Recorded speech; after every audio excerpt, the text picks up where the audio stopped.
Salut à toi, bienvenue dans ce podcast, j'espère que tu vas bien. Alors si tu as suivi le podcast d'hier, tu sais que la thématique un petit peu actuellement, ce sont les niches rentables quand tu es freelance.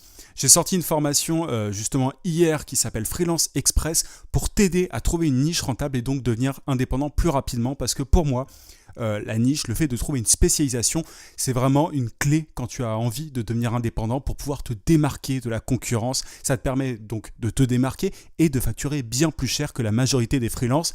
Si tu ne te spécialises pas, si tu ne trouves pas de niche rentable, derrière, pour moi, tu laisses énormément d'argent sur la table. Donc je te rappelle que le lien pour suivre cette formation est dans la description et elle est à un prix de lancement jusqu'à dimanche 23h. Après, elle reprend son tarif normal. Par rapport à ça, j'ai eu un message hier et il fallait absolument que je t'en parle. J'ai eu quelqu'un qui m'a expliqué qu'il voulait devenir indépendant, voilà, travailler notamment sur les réseaux sociaux. Et il me disait, moi je gère des pages notamment de clubs de foot. Ce sont des pages en fait fans sur la thématique de certains clubs, enfin sur des clubs précis. Et voilà, je ne sais pas trop quoi en faire, comment est-ce que je fais pour gagner de l'argent avec ça.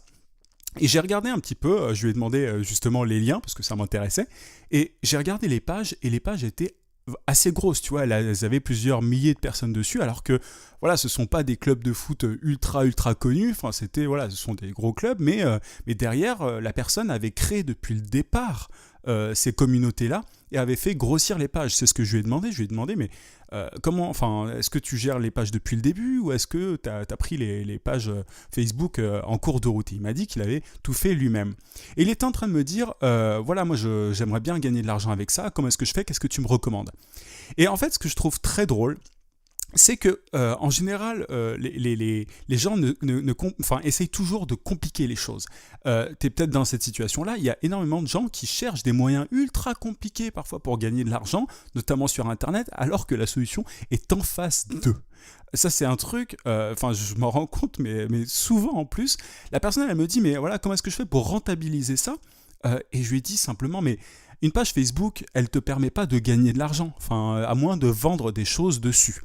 Facebook, c'est un tremplin pour plus de visibilité. Si tu veux vendre des choses grâce à Facebook, en dehors de la publicité Facebook, évidemment, il faut que tu vendes des choses, voilà, ça peut être des produits physiques, je vais parler notamment, de goodies par rapport à ces clubs de foot, enfin des trucs de fans, quoi, qui pourraient intéresser les fans de ces clubs de foot, et je lui ai dit, voilà, c'est le seul moyen que tu peux avoir pour gagner de l'argent grâce à ces pages-là. Mais je lui ai dit, mais par contre, il y a un truc que tu vois pas, c'est que là, concrètement, tu as réussi à faire grossir des pages Facebook en tant donc que community manager, parce qu'elles avaient beaucoup d'engagement en plus, elles avaient énormément de monde dessus et les gens likaient régulièrement. Je lui ai dit, là, t'as fait grossir 2 pages Facebook sur des clubs pas très connus et assez différents. Et tu me demandes comment est-ce que tu fais pour gagner de l'argent grâce à ça. Mais c'est très simple et la solution, elle est juste devant toi. C'est simplement, la solution, c'est de proposer tes services en tant que community manager spécialisé dans le foot ou dans le sport. Et j'ai trouvé ça mais super drôle parce que souvent les gens compliquent les choses. La solution est en face et ils se demandent comment est-ce que je fais, quelle technique je vais utiliser pour pouvoir gagner de l'argent sur Internet, quelles sont les méthodes que je ne connais pas. Et les méthodes, elles sont pas compliquées. C'est juste que la niche, dans tous les domaines que tu utilises, parce que le fait de trouver une niche rentable, ça ne s'applique pas qu'au freelancing. Moi, je parle de freelancing, mais les niches, je vais te donner quelques exemples après, mais les niches, ça peut s'utiliser notamment quand tu vends des produits physiques, ça peut s'utiliser quand tu crées du contenu sur Internet. Mais les niches, pour moi, c'est quasiment de l'argent facile. Mais il y a énormément de gens qui ne se rendent pas compte et qui... Tu sais, les mêmes qui tapent argent facile, comment gagner de l'argent facilement sur Internet. T'en fais peut-être partie si t'es atterri sur cette vidéo en tapant ça, parce que j'ai optimisé pour les mots-clés. Bref, si t'es sur YouTube. Mais il y a plein de gens qui tapent comment gagner de l'argent facilement et tout, mais alors que le moyen le plus facile, il est en face de toi souvent. C'est-à-dire que t'as des compétences, on a tous des compétences et une certaine expérience dans certains domaines, on connaît tous des choses différentes et on peut trouver une niche grâce à nos compétences et les différents domaines qu'on connaît. Et souvent, le moyen de gagner de l'argent, il est, le plus facile en tout cas, il est là. Il est par rapport à ce que tu connais déjà. Il n'y a pas besoin de s'embêter à chercher des trucs que tu ne connais pas, à se prendre la tête sur des techniques, etc. Là, la personne, au lieu de chercher à gagner de l'argent grâce à ses pages Facebook, tout simplement, elle peut offrir ses services à des boîtes qui sont dans le même domaine et qui n'ont pas les mêmes compétences, qui n'arriveraient pas à faire grossir des communautés. Tu vois, je te donne des exemples en vrac, mais ça peut être très bien des clubs de foot, des blogs de sport, t'as des magazines de foot aussi qui pourraient être intéressés par ça, t'as plein de domaines, mais au lieu de chercher des méthodes et des trucs compliqués, d'aller à droite à gauche pour savoir comment gagner de l'argent, mais simplement concentre-toi sur tes qualités, sur tes forces actuelles au lieu de te disperser. Et ça, pour moi, c'est vraiment, ce cas-là, il est vraiment représentatif. J'ai souvent des gens qui me disent, comment est-ce que je fais pour gagner de l'argent avec ça, alors que c'est pas du tout vers là qu'il faut regarder. Il faut regarder concrètement sur ce que tu as déjà. Et c'est le moyen le plus rapide. Les niches rentables, les niches quand il y a un marché, parce que c'est ça une niche rentable, les niches quand il y a un marché derrière, ce sont les meilleurs trucs sur lesquels s'appuyer. Encore une fois, il n'y a pas que le freelancing qui est touché. Tu vois, par exemple, si je prends l'exemple du dropshipping, c'est le fait de vendre des produits sur Internet et de ne pas avoir de stock, de faire en sorte que ce soit ton fournisseur qui livre directement le consommateur.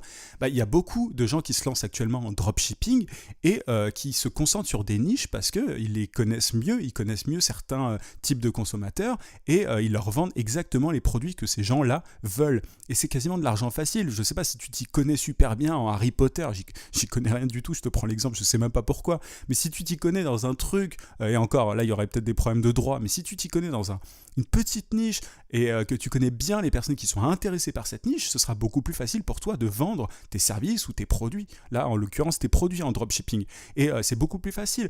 Pareil, je te prends un exemple, pile, on est dessus là, dans ce podcast, concrètement à qui je m'adresse? Concrètement, je m'adresse à des freelances ou des gens qui veulent devenir freelance, comme c'est peut-être ton cas. Concrètement, moi, si j'avais fait une chaîne YouTube ultra large où j'aurais parlé de tout et n'importe quoi, j'aurais pas eu une chaîne qui fonctionne aussi bien que ça. Alors là, je te parle de la chaîne YouTube et du podcast en même temps. Aujourd'hui, même si on est 3400 environ sur la chaîne YouTube, c'est un revenu qui est vraiment pas négligeable. Donc, mais ça, c'est simplement parce que j'ai une niche, parce que je parle à des freelances comme toi, à des gens qui ont vraiment envie de devenir indépendants et de vendre leurs services. Et c'est exactement la même chose dans tous les domaines. Tu vois, si je m'étais adressé à tout le monde, si j'avais essayé d'avoir 100 000 abonnés sans savoir à qui je m'adresse, derrière, ça aurait été beaucoup plus compliqué, notamment de monétiser la chaîne ou de gagner de l'argent, notamment via cette chaîne-là. À la base, c'était pas forcément le but, j'ai pas fait ça que pour ça, je vais pas me défendre, mais en tout cas, c'est venu un petit peu de fil en aiguille, surtout qu'au début, j'étais un petit peu large. Moi aussi, j'ai fait cette erreur de simplement pas chercher de niche, et j'ai compris que il fallait que je m'adresse, j'ai compris que ceux qui s'intéressaient le plus à mon contenu, c'était ceux qui voulaient vendre leur service comme je le faisais moi.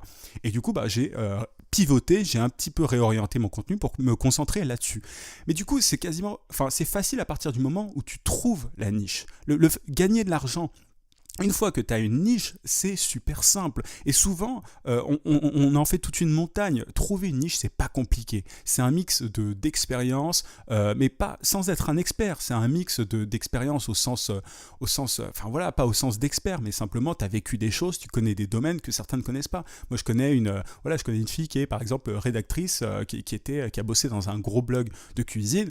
Elle est très calée dans ce domaine-là. C'est facile pour elle d'être spécialisée, de bosser principalement dans cette niche. Et à partir du moment où elle a eu différentes expériences dans ce domaine, elle peut montrer ce qu'elle vaut. Et derrière, elle peut trouver du coup beaucoup plus facilement des clients dans ce secteur-là. Mais les niches, quel que soit ce que tu fais, que ce soit une chaîne YouTube, que ce soit une boutique d'e-commerce, peu importe, une niche, c'est quasiment de l'argent facile. Tout l'enjeu, c'est de trouver la niche. Parfois, on se complique les choses. Et j'ai l'impression vraiment qu'on a tendance à complexifier en fait, de manière inconsciente ce travail-là. Parfois, la niche, elle est en face de toi. La personne là qui était en train de développer ses communautés Facebook dans le foot, dans le sport, dans le foot plus précisément, derrière, elle pouvait totalement chercher à contacter des business dans ce domaine-là. Et elle trouverait des personnes intéressées. Là, elle était en train de me dire, bon, bah moi je bosse dans l'environnement, alors bon, ok. Très bien, elle bosse dans l'environnement et en même temps, cette personne, elle a ses pages Facebook liées au foot. Elle me disait, ah mais peut-être que je peux bosser dans la communication, dans l'environnement, pourquoi pas.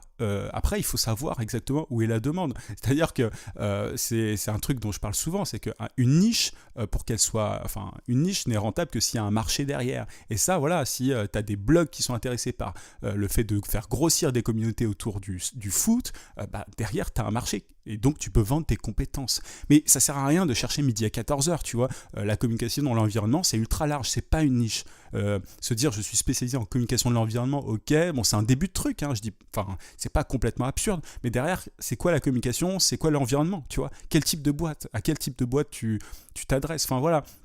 Mais en dropshipping, moi, je vois plein il y a des exemples, l'exemple tout pourri, l'exemple qui vient le plus vite en tête, c'est les boutiques d'e-commerce qui sont spécialisées dans la vente d'accessoires pour chiens, par exemple, tu vois, ça c'est une niche, et encore, c'est une niche très large, parce qu'il y en a de plus en plus qui font ça, mais t'as, je sais pas, moi, ça peut être une boutique pour, je sais pas, moi, pour des gaines amincissantes, ça c'est un autre exemple que j'ai vu en dropshipping, et en chaîne YouTube, t'en as plein, alors il y en a beaucoup qui vendent justement des formations à web marketing à partir de YouTube, mais t'as pas que ça, t'as des gens qui t'aident à battre ton addiction au tabac, t'en as qui t'aident à, je sais pas moi, et la chaîne là, YouTube moi que j'ai, elle est là pour t'aider à devenir freelance, pas pour autre chose, elle est là pour t'aider à devenir freelance, à vendre tes services. Donc la niche rentable, à partir du moment où tu l'as compris, ça va très vite. Ça va très vite et il ne faut vraiment pas compliquer les choses. Souvent, la niche rentable, elle est en face de toi, mais tu n'arrives tout simplement pas à la voir, à la comprendre, tu n'as pas conscience de ça. Et je pense que c'est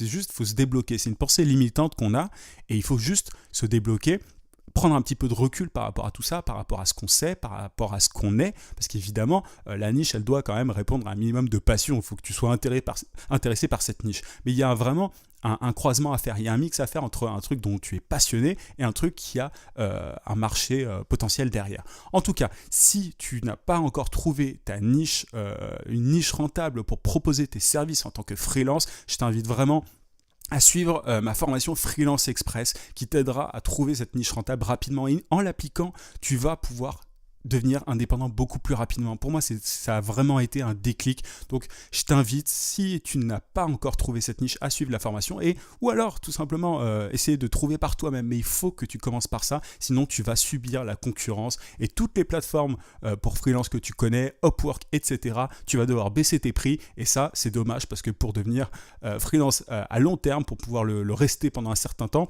tu peux pas jouer sur les prix, c'est juste pas possible, c'est pas un truc que tu peux accepter. Donc voilà, si ça t'intéresse, tu cliques sur le i si tu es sur YouTube et si tu es sur le podcast, tu peux cliquer sur le lien dans la description. En tout cas, j'espère que ce podcast t'a plu. Je te rappelle que tu peux liker la vidéo si tu es sur YouTube et mettre un pouce bleu en gros parce qu'on dit même plus liker et donne-moi un petit peu ton avis là-dessus parce que moi je trouve ça assez fou le nombre de gens qui se compliquent la vie alors que c'est beaucoup plus simple que ce qu'on pense. Si tu es sur le podcast, n'oublie pas de mettre une petite review sur Apple Podcast, ça me ferait plaisir, ou alors un petit like sur SoundCloud. Je te dis à demain 18h comme d'habitude. En attendant, n'oublie pas, vie sans limite. À plus.